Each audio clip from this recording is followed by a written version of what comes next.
So we'll begin our discussion with the introduction to aquaculture.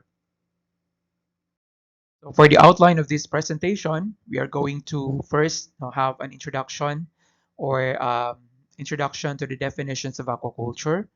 Then we are also going to focus on the classifications of aquaculture. So we have four major classifications of aquaculture.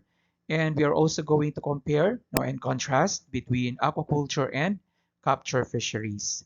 So technically, this presentation will focus more on, again, the classifications of aquaculture. So again, we have four major classifications of aquaculture. And of course, that is according to the aquatic environment, according to the species cultivated, and according to the structures that are being used now for aquaculture. We also have horticulture systems in the next presentation. So what is aquaculture? So basically, let's start our discussion with the definition of the Food and Agriculture Organization, or the FAO. So according to FAO, aquaculture is the farming of aquatic organisms in inland and coastal areas, involving intervention in the rearing process to enhance production and the individual or corporate ownership of the stock being cultivated.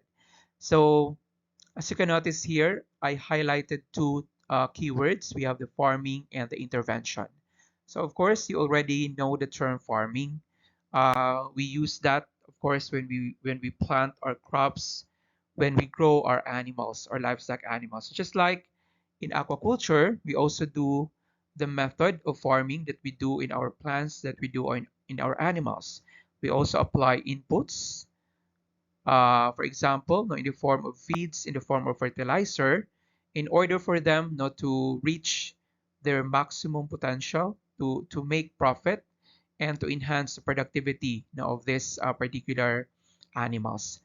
We also do the intervention. So basically, the intervention applies to the some interventions that we use or that we apply in the rearing process. And of course, that is mainly indicated, or that is mainly applied in order to enhance the production. And of course, we also have here the individual or the corporate ownership. So the aquaculture can be owned. Again, it is owned by either an individual or a corporation or a group of individuals that cultivates this particular aquatic organisms. Of course, um, other keywords here that defines aquaculture are cultivation or cultivated. We cultivate now the species just like what we do in agricultural farming. When we plant our crops and when we grow our livestock. So those are the key terms that we can use in order to define aquaculture. So we have here farming of aquatic organisms. We also have here we apply some interventions in the rearing process, and we also have the term cultivation. So aquaculture is also defined by FAO as the farming of aquatic organisms, including fish, mollusks, crustaceans, and aquatic plants. So these are the species that are being cultivated or that are being farmed in aquaculture. Of course, when we say farming, that is some form of intervention in the rearing process to enhance production. And these are, for example, the regular stocking, the feeding, protection from predators, and others. So, of course, aquaculture can also be compared, again, we have said this earlier, it can be compared to terrestrial farming. Terrestrial farming is, of course, the farming of our plants, the farming of our animals, our livestock animals. So just like in terrestrial farming, the aquaculture is aquatic farming involving these aquatic organisms. So again, these are the species, the fish, from the fish, the mollusks, the crustaceans, and the aquatic plants. And of course, that is being done in either inland using different cultural structures. For example, we have fish ponds, fish tanks, fish pens, fish cages. And also, of course, it can be done in coastal areas, in the seashore, and even in the open water area. So we are going to define in the succeeding presentation what is the difference between, for example, a fish pond from a fish tank, fish pen, and a fish cage. So again, we also have another definition according to the Republic Act number 8550, which is the Philippine Fisheries Code of 1998. And they define aquaculture as the fishery operations involving all forms of raising and culturing fish and other fishery species in fresh, brackish, and marine water areas. So of course, we have here the keywords raising as well as culturing fish and other fishery species. And later on, we will be differentiating between a freshwater, a brackish water, and marine water areas. And of course, we are also going to define now the commonly cultivated species in this different aquatic environment. So this is again the definition according to Republic Act 8550, Fisheries, the Philippine Fisheries Code of 1998. So this diagram shows the interrelationship between the terrestrial farming and the aquaculture. So of course, when we say terrestrial farming, that refers to our plant production, our crop production, and our animal production. We have here, for example, the ruminants, the poultry, and the pigs. Of course, we have considered the aquaculture as similar to that of the terrestrial farming in the sense that in the plant production, for example, we apply fertilizer in order to enhance the harvest now from our crops. And of course, in animals, we also apply feeds in order to boost the productivity and the performance of our animals in order to gain profit.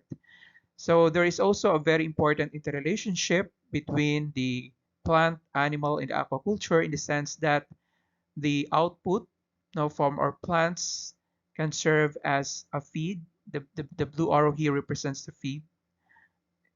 It can serve as a feed for our animals. And of course, we also have here the black arrow, which represents the fertilizer. The manure or the dung for our animals can serve as a fertilizer for our plants.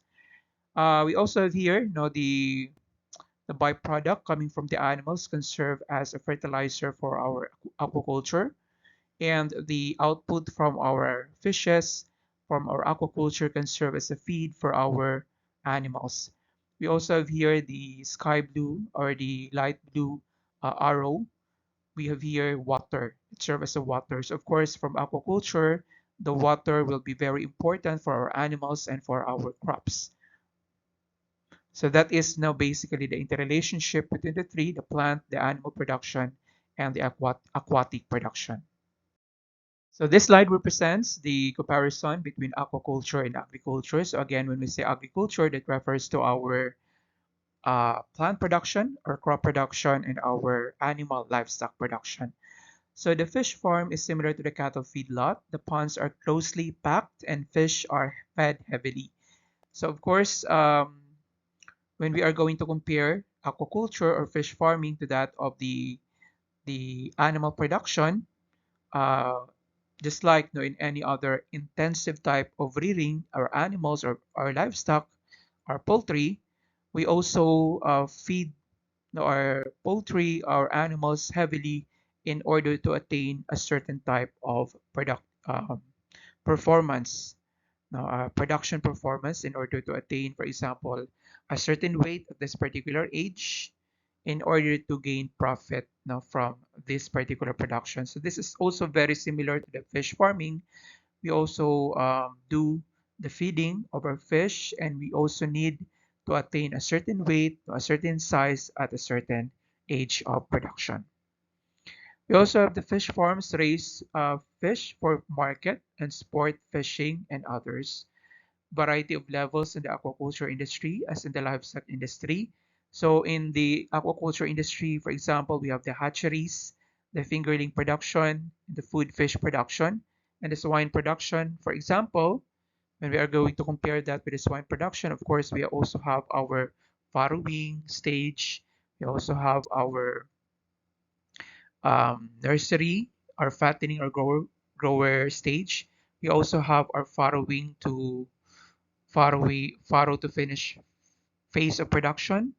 We also have our nursery to grower to finisher phase of production. So just like in the livestock industry, we also have that in our, of course, in the aquaculture industry. There are also variable body temperature for the aquaculture. Again, we have those fishes that are tolerant to our warm water, and we also have those that are tolerant to cold water. Just like in the agriculture industry, we also have those plants that are tolerant to a warmer environment. We also have those plants that are tolerant or that thrives well in a cooler environment. And that is also true with the animals. So the aquaculture, particularly the fishes, are also considered to be better converters of feedstuff. And of course, this has to do with their feed conversion ratio, or FCR. So for example, 1.5 pound of feed can be converted to a 1 pound of fish. So this is the FCR of our fishes. It is said that aquaculture also requires less energy for body support. So why do we choose aquaculture? So aquaculture is said to be a resource efficient means of feed production or food production. So this can be related to the FCR of our aquaculture species compared to that of our livestock animals. So for example, in the case of salmon, when we are going to compare the FCR of salmon to that of the beef and the pork, it has a lower FCR of 1.2 compared to that of the beef, which is 8.7. So the 1.2 FCR means that it would take about 1.2 pounds of feed to produce 1 pound of salmon compared to that of the beef, which is 8.7. This means that it would take about 8.7 pounds of feed to produce 1 pound of beef. This is also true for the pork. It has a FCR of 5.9. This means that it would take about 5.9 pounds of feed to produce 1 pound of pork. So of course, the lower the FCR, the better it is for the farmer producer because the farmer would spend less feed in order to convert the feed into uh, the animal, the animal product. For example, the salmon, the beef, and the pork.